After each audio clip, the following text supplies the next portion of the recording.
ঝটপট কম সময়ে তৈরি করে ফেলা যায় এমন একটা খাবার হলো চিংড়ি পোলাও। এটা তৈরি করতে কিন্তু অনেক কম সময় লাগে এবং অনেক মজাদার একটা খাবার এটা। আর এই চিংড়ি পোলাওটা আপনারা যদি পারফেক্টলি বাসায় রান্না করতে পারেন তাহলে এর টেস্ট অসাধারণ হয়ে থাকে। চলুন তাহলে দেখে নিয়ে যাক, খুব সহজভাবে আমি আজকে আপনাদেরকে করে দেখাচ্ছি। এর জন্য এখানে আমি চিংড়ি মাছ নিয়েছি। আমি এখানে 300 গ্রামের মতো চিংড়ি নিয়েছি, আর মাঝারি সাইজের যেই চিংড়িটা পাওয়া যায় সেটাই নিয়েছি। এটাকে খুব ভালোভাবে খোসা ছাড়িয়ে এর পিঠের অংশে যে রগটা থাকে সেটা আমি ফেলে দিয়েছি। দেখতেই পাচ্ছেন এটাকে আমি কিভাবে কেটে নিয়েছি। খুব ভালোভাবে ধুয়ে পানি ঝরিয়ে নিয়েছি। এখন অন্যদিকে একটা প্যানের মধ্যে আমি দিয়ে দিচ্ছি 1/3 কাপের মতো রান্নার রেগুলার তেল। এখানে আমি রান্নার রেগুলার তেল ব্যবহার করছি, আপনারা চাইলে কিন্তু এখানে সরিষার তেলও ব্যবহার করতে পারেন। এখন তেলটা গরম হয়ে গেলে এর মধ্যে আমি যে চিংড়ি মাছগুলো পরিষ্কার করে রেখেছিলাম সেটা দিয়ে দিচ্ছি। এর মধ্যে দিয়ে দিচ্ছি সামান্য একটু লবণ। এখন এটাকে আমি একটা স্প্যাচুলার সাহায্যে অনবরত নেড়ে চেড়ে খুব ভালোভাবে ভেজে নিব, যতক্ষণ না পর্যন্ত মাছের কালারটা চেঞ্জ হয়ে যাচ্ছে আর মাছটা সেদ্ধ হয়ে যাচ্ছে। দেখুন 3 থেকে 4 মিনিট ভাজার পরে কিন্তু চিংড়ি মাছের কালারটা চেঞ্জ হয়ে গিয়েছে। এখন এটাকে আমি তুলে রাখবো।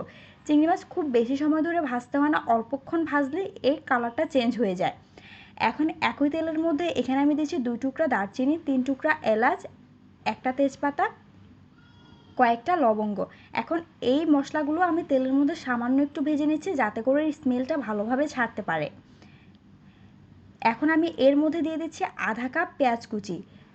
পেঁয়াজটাকে আমি তেলের মধ্যে সামান্য কিছুক্ষণ ভেজে নেব, যতক্ষণ না পর্যন্ত এটা একটু সফট হয়ে যাচ্ছে এবং এর কালারটা চেঞ্জ হয়ে যাচ্ছে। 2 থেকে 3 মিনিট পর আমি আপনাদেরকে পেঁয়াজটা দেখিয়ে দিচ্ছি। দেখুন এর কালারটা কিন্তু চেঞ্জ হয়ে গিয়েছে। এখন এর মধ্যে আমি দিয়ে দিচ্ছি 2 টেবিল চামচের মতো আদা রসুন বাটা। আদা রসুনটা দেওয়া হয়ে গেলে আবারও এটাকে আমি নেড়ে চেড়ে খুব ভালোভাবে কষিয়ে নিব, যতক্ষণ না পর্যন্ত এর কাঁচা স্মেলটা দূর হয়ে যাচ্ছে। 2 থেকে 3 মিনিট কষানোর পরে দেখতেই পাচ্ছেন এটা দেখতে কেমন হয়েছে। এখন আমি এর মধ্যে দিয়ে দিচ্ছি কয়েকটা আস্ত কাজু বাদাম, দিচ্ছি কয়েকটা কিশমিশ। এখানে এগুলো দেওয়ার চেষ্টা করবেন, এতে করে কিন্তু পোলাওর টেস্টটা ভালো আসে। এর মধ্যে দিয়ে দিচ্ছি 1 চা চামচ লাল মরিচের গুঁড়া, 1 চা চামচ হলুদের গুঁড়া, ধনিয়ার গুঁড়া দিয়ে দিচ্ছি আমি 1 চা চামচের থেকে সামান্য একটু বেশি, আর জিরার গুঁড়া দিচ্ছি 1 চা চামচ। এই মশলাগুলো দেওয়া হয়ে গেলে এখন এটাকে আমি সামান্য একটু কষিয়ে নিচ্ছি। চুলার আঁচটা কিন্তু আমি লো টু মিডিয়ামের মাঝামাঝিতে রেখেছি। এখন মশলাটা খুব ভালোভাবে মিশানো হয়ে গেলে এর মধ্যে আমি দিয়ে দিচ্ছি 2 টেবিল চামচের মতো টক দই। টক দইয়ের সাথে আমি মশলাগুলোকে খুব ভালোভাবে কষিয়ে নিব, যতক্ষণ না পর্যন্ত তেলটা ছেড়ে দিচ্ছে। দেখতেই পাচ্ছেন এটা দেখতে কেমন হয়েছে। এর মধ্যে কিন্তু আমি কোনো পানি ব্যবহার করিনি। এখন এর মধ্যে আমি 1/4 কাপের মধ্যে দিয়ে দিচ্ছি পানি। পানিটা দিয়ে আমি মশলাটাকে খুব ভালোভাবে কষিয়ে নিব। দেখুন আমার মশলাটা কষানো হয়ে গিয়েছে। মশলাটা যত ভালো কষানো হবে এর টেস্টটা কিন্তু তত ভালো হবে। এখন এর মধ্যে আমি দিয়ে দিচ্ছি স্বাদ অনুযায়ী লবণ। আমি কিন্তু প্রথমে কোনো লবণ ব্যবহার করিনি, লবণটা আমি এই পর্যায়ে দিচ্ছি। গরম মশলার গুঁড়া দিয়ে দিচ্ছি 1 চা চামচের মতো, সামান্য একটু দিয়ে দিচ্ছি চিনি। এখন আমি আবারও এটাকে খুব ভালোভাবে নেড়েচেড়ে কষিয়ে নিচ্ছি। এ পর্যায়ে চুলার আঁচটা কিন্তু আমি মিডিয়ামে রেখেছি। মিডিয়াম হিটে মশলাটাকে আমি 1 থেকে 2 মিনিট সময় নিয়ে খুব ভালোভাবে আবারও কষিয়ে নিচ্ছি। দেখতেই পাচ্ছেন এখন এটা এভাবে কষতে থাক। আমি অন্যদিকে এখানে কাটারি ভোগ চাল আছে সেই চালটা নিয়েছি। আমি আজকে 3 কাপ চালের পোলাও রান্না করব, সেখানে আমি 3 কাপ চাল খুব ভালোভাবে ধুয়ে আধা ঘন্টার মতো পানিতে ভিজিয়ে এখন পানিটাকে ঝরিয়ে নিয়েছি একটা স্ট্রেনারের সাহায্যে। দেখতেই পাচ্ছেন আপনারা চাইলে কিন্তু চিনি গুঁড়া চাল দিয়েও এই পোলাওটা রান্না করতে পারেন, তবে আমার কাছে কাটারি ভোগ অ্যাভেলেবেল আছে, এই চালটা দিয়ে আমি রান্না করছি। এখন এটাকে আমি মশলাটার মধ্যে দিয়ে খুব ভালোভাবে মশলার সাথে কষিয়ে নিব। দেখতেই পাচ্ছেন চুলার আঁচটা মিডিয়ামে রেখে আমি খুব ভালোভাবে চালটাকে ভেজে নিচ্ছি। আমরা পোলাও রান্নার জন্য যেভাবে চাল ভাজি ঠিক সেভাবেই আমি চালটাকে 4 থেকে 5 মিনিট সময় নিয়ে ভেজে নিয়েছি। এখন ভাজা হয়ে গেলে এর মধ্যে আমি দিয়ে দিচ্ছি 6 কাপ পানি।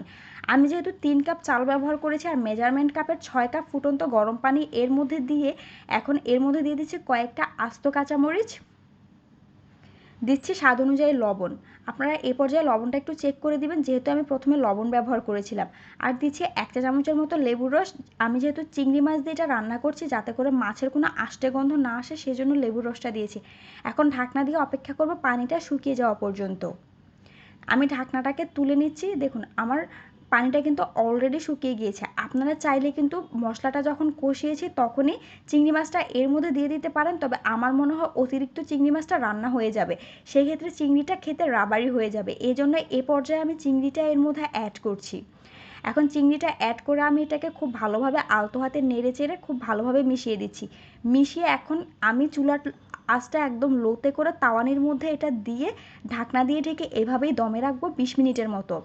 20 মিনিট পর আমি ঢাকনাটাকে তুলে নিচ্ছি। এভাবেই কিন্তু আমি 20 মিনিটের মাঝখানে উল্টে পাল্টে একটু নেড়ে চেড়ে দিয়েছিলাম যাতে করে তলানিতে লেগে না যায়, সেটা আমি আর আপনাদেরকে দেখাইনি। এখন আমি এটার ফাইনাল লুকটা আপনাদেরকে দেখিয়ে দিচ্ছি। দেখুন এটা কিন্তু পারফেক্টলি সিদ্ধ হয়ে গিয়েছে, চালটা একদম ঝরঝরা হয়েছে, একটার সাথে কিন্তু আরেকটা লেগে নেই। দেখতেই পাচ্ছেন এটা দেখতে কেমন হয়েছে। এ পর্যায়ে এর মধ্যে আমি দিয়ে দিচ্ছি সামান্য একটু ঘি। এখানে ঘিটা দেওয়ার চেষ্টা করবেন, এতে করে একটা সুন্দর শাহি ফ্লেভার পাওয়া যায়।